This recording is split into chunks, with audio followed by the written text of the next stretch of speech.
94% des Français s'estiment heureux de vivre dans leur pays, selon un sondage de mars 2018. Mais alors pourquoi, 6 mois après, 280 000 gilets jaunes déferlent-ils dans toute la France et des semaines durant crient-ils leur dénuement et leur souffrance?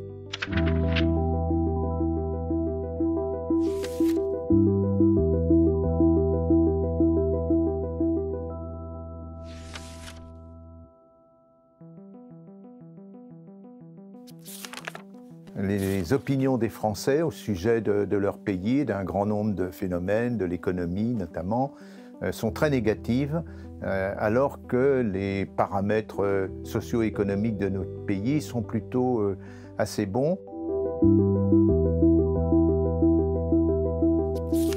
J'ai au fond comparé notre pays aux 27 autres pays d'Europe grâce à des enquêtes par sondage dites Eurobaromètre, qui sont passées dans les 28 pays européens, et puis grâce aussi aux données sur, par exemple, le niveau de prestations sociales ou bien le taux de pauvreté, enfin des données objectives sur l'état du pays. Et la France est de loin le pays d'Europe où l'écart est le plus grand entre le ressenti et les faits.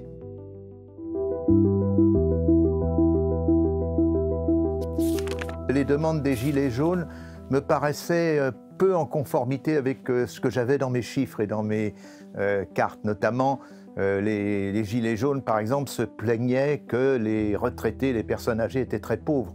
Or, la France est au contraire le pays d'Europe où les retraités et les personnes âgées sont le moins pauvres.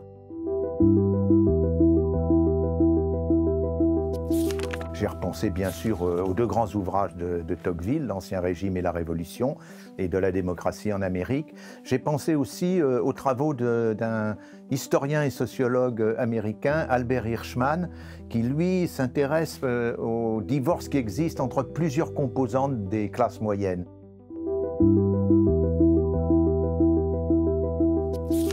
Mon espoir est que les Français soient un peu plus attentifs aux faits et qu'ils ne se laissent pas simplement bercer par des émotions qui les amènent à avoir du ressenti.